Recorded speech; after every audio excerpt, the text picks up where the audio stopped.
Okay, it's 2 o'clock, so I think we're gonna get started. Good afternoon, everyone. I just wanted to say thank you for taking the time out of your afternoon. We have Cheryl Lucas from Lytle EAP. She's gonna do a presentation on mental health awareness. And if you could just make sure that you're muted, so that she can have, the time to speak on this topic. Thank you again, Cheryl. We appreciate you being here today. You're so welcome. Good afternoon, everyone. Not only is it Mental Health Awareness Month, but I think we just need to get in a mindset of always having it be mental health awareness for the 12 months of the year. So this is a great time to just kind of unify together to promote good well-being, etc. So thanks for having me. What we're going to be covering today is really removing the stigma surrounding mental health and ways to create a more supportive and inclusive environment.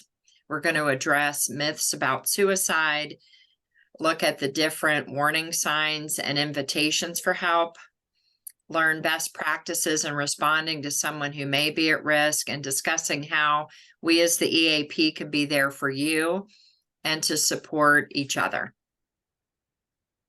Now, first off, mental illness should be approached like any other physical illness.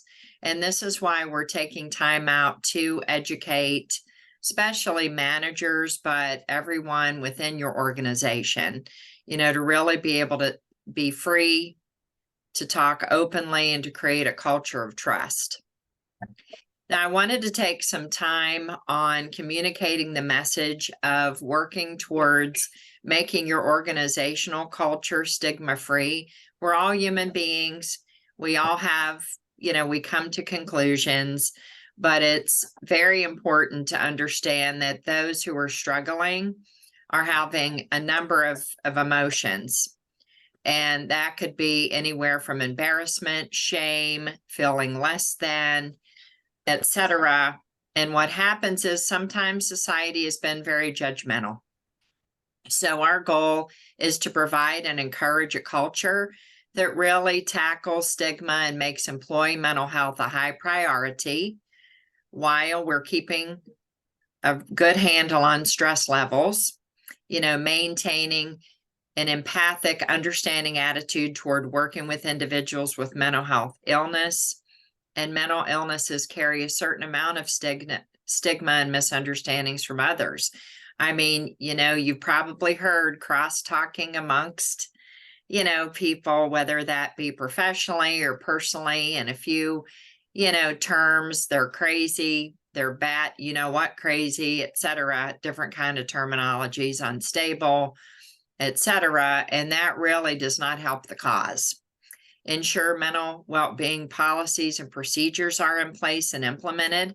Aim to maintain a good work-life balance so yourselves as leaders and your employees have time for work, leisure, and relationship.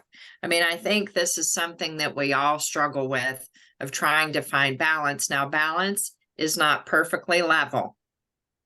Balance is aiming for center. It's really about when you've got high demand at work and high demand at home. It's really about finding that valley where you can relax, regroup, rest, and rejuvenate so that you can, again, meet those high demands. Providing trainings like we're doing today to managers, employees on mental health awareness to normalize mental health in the workplace, while ensuring everyone is comfortable responding to a person in need of support, and demonstrating an openness and willingness to address mental illness as seriously as any other medical condition. Those affected will feel more willing to ask for assistance then. Now, I'm going to put a disclaimer that this is not about diagnosing. This is not about treating. This is about opening our mindset and get better adjusted to what the earmarkings are for someone who's struggling. The goal for creating a stigma-free culture is really seeing the whole person. A person's mental health condition does not define who they are. That's not the sum total of who they are.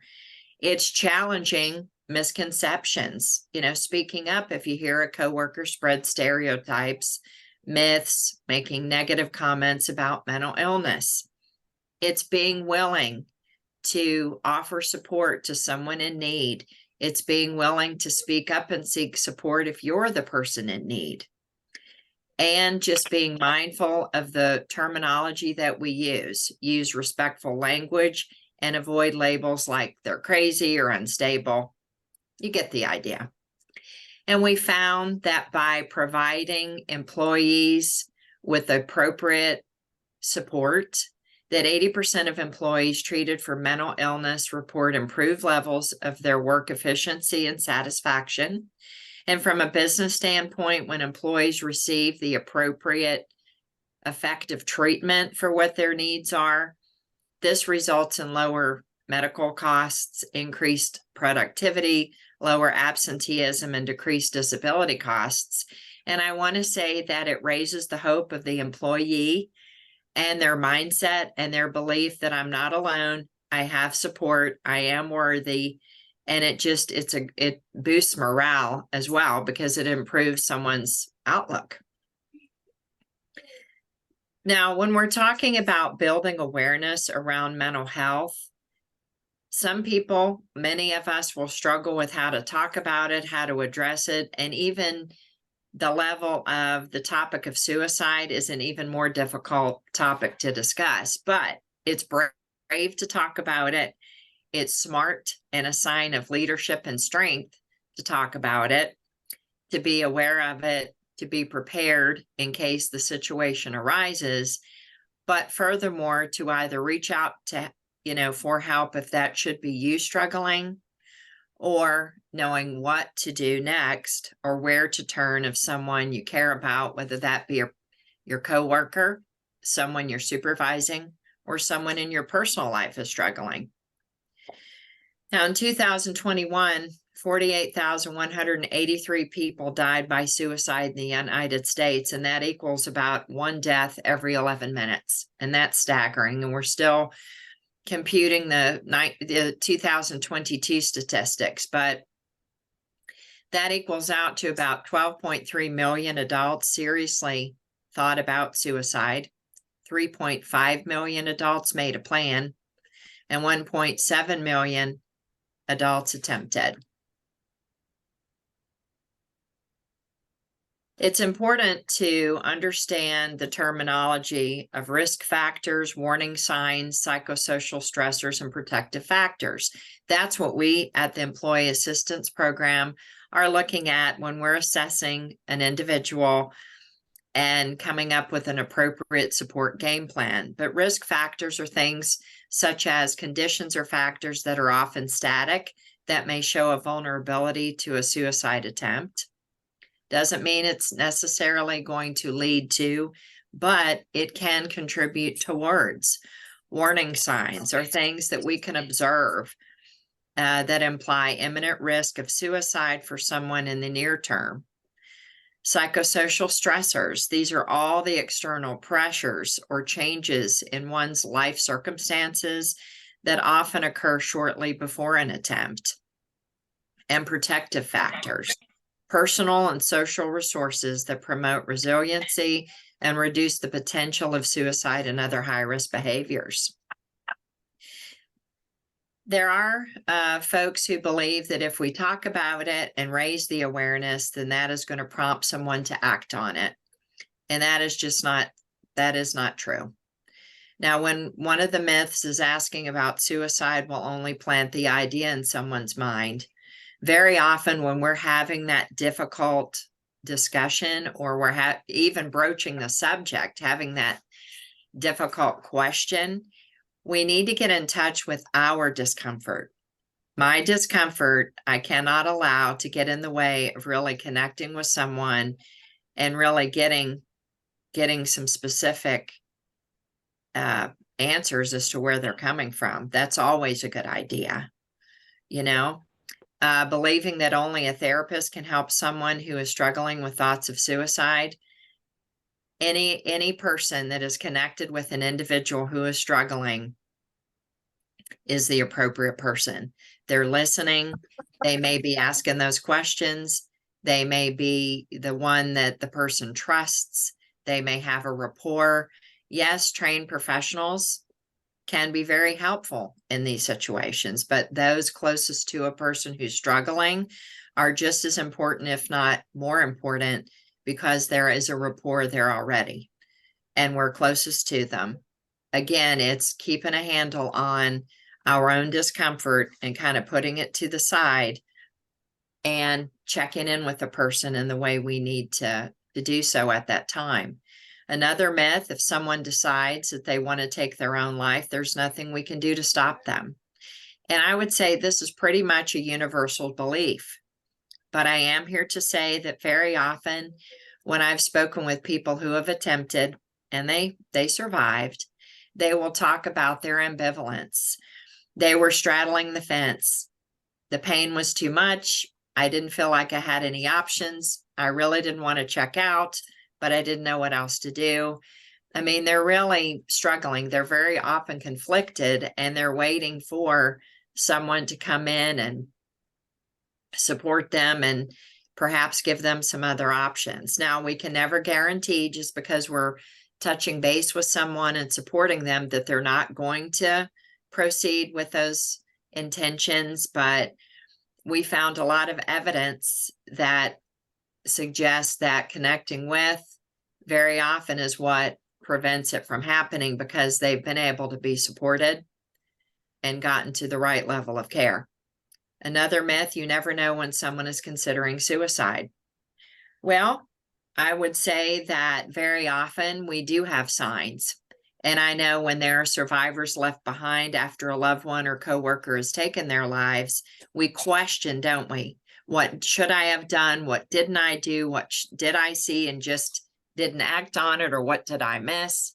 You know, those left behind have so many questions, but we do see clinically that there are a lot of early warning signs that sometimes we just explain away. And again, I can say that the person who's struggling very often is quiet, withdrawn, on the down low, and they're secretive about their struggle. So it's kind of like a double bind there.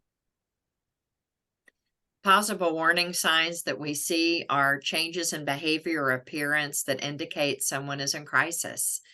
Now, the most overt one is someone threatening to hurt or kill themselves, someone looking for the means, and we always pay close attention to the means. Does someone have access to gun, pills, rope, etc.? Any number of ways. People are very creative to have an intention and a means connected with their plan. Someone showing signs of distress, anxiety, agitation. Very often it's someone acting out of character. It could be someone who's agitated and anxious, loud, out of character. It could be someone who is normally very interactive, who pulls back, they withdraw, they become very quiet. And again, it's not automatically it equals they're having suicidal ideations, but you'll notice it's pretty significant in behavior, reckless, impulsive behavior, and isolation. Now, these are other areas that you might be open to notice. Feelings of desperation, worthless, guilty, lonely, sad. Now, very often they begin to verbalize about this. Actions, giving away possessions, withdrawing from others, abuse and use of substances. Now, abuse and use of substances is a high risk factor because that can very much turn the tide if somebody's conflicted and they're not really intending to do it, but they're under the influence. That really raises a flag of risk there. Extreme mood swings, increased impulsivity and physically, lack of interest in appearance, changes in appetite, changes in hygiene, sleep patterns, and even weight changes. Now, we see an abrupt loss of weight very often is that it's an earmark that something is happening, but we're also seeing weight gain as well. Thoughts of, I can't take it anymore. I wish I were dead. You all would be better off without me, that kind of thing. Now, what we can do, we can show that we care by listening carefully and being genuine. Now, let's face it, if any of us are having somebody we work with, someone we're in a personal relationship outside of work, family, friends, I mean, yeah, we're going to feel uncomfortable if we notice some changes. But if we genuinely care about the person as a human being, it's really all right to check in. Now, let's say that somebody has begun to share some of these things on the previous slide that I showed. They've been saying certain statements, or they've had a preoccupation with death, or, they've been verbalizing different things. And you know what I'm talking about. That spidey sense goes up and you realize, okay, there's an it here. I don't know what it is, but there's something happening. It's really okay to say, I'm concerned about you and about how you feel. I'm worried about you.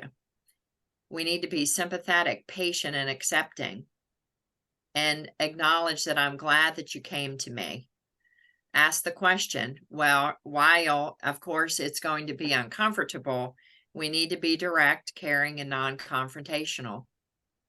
How far have those thoughts gone? Have you been having suicidal thoughts? Do you have an intent? Has it gone so far to have a plan? Do you have means? And get help, and do not leave the individual alone, and just reassuring them that you are not alone. And then we're going to talk about good support plans, because again, you may be the first line right there that someone has come to you and has shared a statement, may show how desperate they feel, may share specifics about that. You may notice that there's been some deterioration going on, and now they're adding on these statements.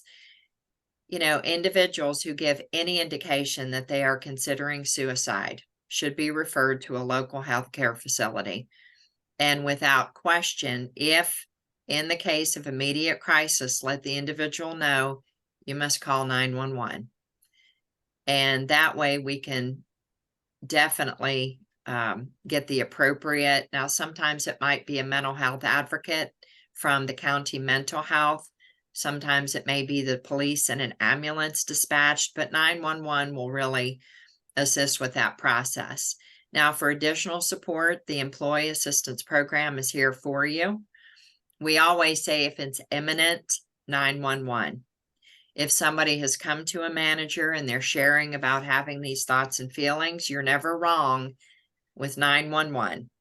But you can always call the Employee Assistance Program as well. We're 24/7. We can process with the individual right then and there as well, and really kind of determine how far this has gone. It's a good idea at the time if someone comes to you and they are in this very vulnerable place, to confirm emergency contact names and phone numbers at that time. I know human resources will very often always ask us as employees for an emergency contact name and phone number to have on hand, but it's good to have that available when you have someone who's exhibiting vulnerability. What we want to avoid in doing is leaving the person alone. They need to be monitored. They need to be in a safe space. We recommend not to transport the individual or yourself or visit the individual at home necessarily. We want to avoid arguing with the individual. And very often what happens is, because we are uncomfortable, we will naturally, as human beings, try to talk them out of it. You are valuable. You are worth it. You have so much to live for. Look on the bright side. Or admitting to them, over identifying with them and admitting, well, I've been depressed too. But what we're doing is we're discounting them, and we really need to not go there. And we need to realize ahead of time, it's about me feeling uncomfortable. So I need to just step back, retreat, rethink, respond, do a lot of listening, letting them know you're there for them, and that you'll be helping get them connected with the appropriate level of support. Very often we can feel, especially if you've had a long time close working relationship with a coworker, for example, we get to know them. It's like our second family at work. And very often we want to step in, we want to offer to fix their problems, and it's really enabling individuals. So these are the things that I would recommend to avoid. Now, when we were looking at the warning signs, when there's verbalized suicidal ideations and someone is talking about a plan and they have means available, that's when we really need to call 911. EAP, very often when there's an emergent situation, I will get the emergency contacts. We'll have the employee on the line. We get the emergency contacts on the line. They are aware of how far this has gone. We have made arrangements very respectfully to have a family member go and retrieve the guns and take them to a safe location, so that that is not rising the risk there of the situation. Now, we want to stay with the person or make sure the person is in a private, secure place with another caring person until help has arrived or we've gotten them to help. Contact the EAP and your HR department, and they will help you decide what to do. And we are a partner to Human Resources. We are not replacing them. So HR is always the place to start, but you may call EAP, especially if a manager has an individual that is displaying these warning signs, has shared the verbal statements, etc. You may always call the National Helpline at 800-662-HELP for additional guidance as well. Now, this is my quick list here. You want to notice and observe. You want to ask questions, have those difficult, ask those difficult questions. And I'm not making it like it has to be difficult, but let's face it, it's uncomfortable, but it's very effective when we're direct. We want to do a lot of listening. We want to respond to their need, and we definitely want to follow up, because if someone is getting, let's say, a higher level of care to support them properly, we want to stay in touch. They're not a pariah. We want to make sure they're getting the help they need. So again, here are some other resources. I know HR will be sending you out several of our handouts so that you have our 24/7 support, 800-327-7272. We have counselors at the ready. They get the call. They can provide in the moment support right then and there.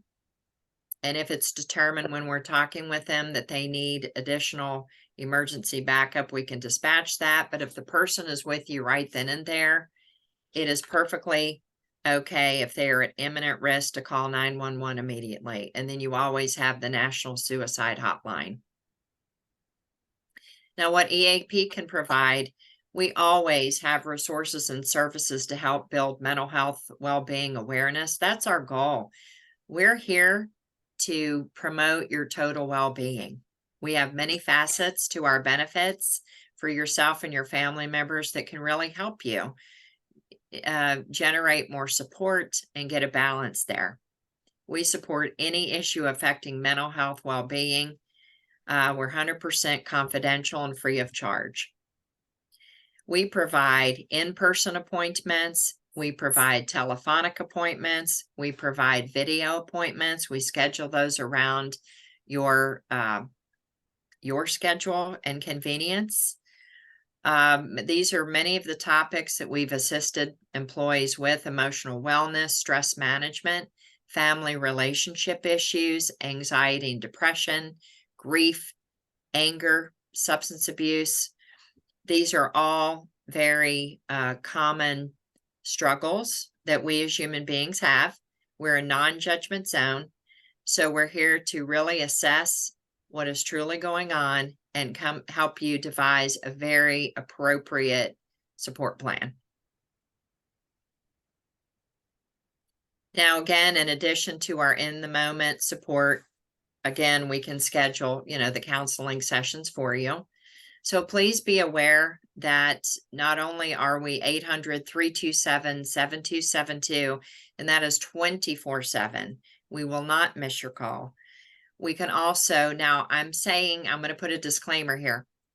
Going online, you may contact us as well. You may fill out a counseling request form, but right when you're hitting our website and you're clicking on counseling request form, there is a disclaimer there that says if you are in imminent danger, if you are feeling at risk, please call our number. We want to get to you ASAP. If this is a non-emergent situation, but you're struggling, then feel free to go on our website. You will generate, your own username and password.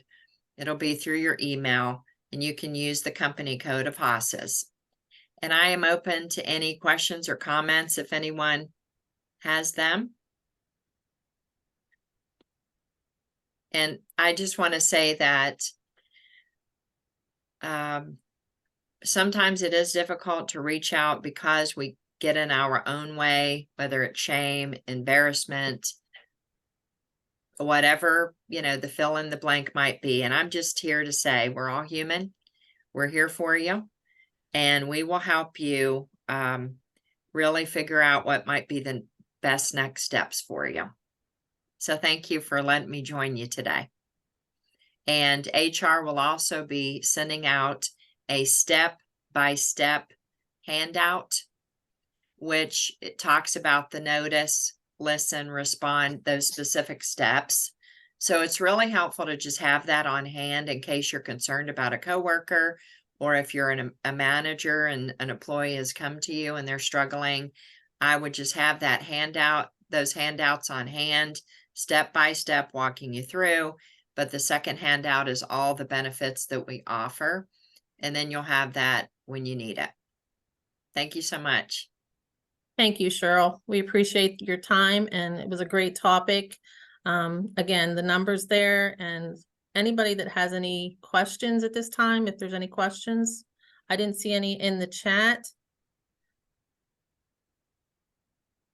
So just want to let you know, yeah, EAP is always there for us. Also, if you have any issues and want to call HR, we're always happy to give a hand too. So I'll give you back your afternoon. Thanks again for joining us today, and have a great rest of the day. Thank you. Bye. Thanks, everybody.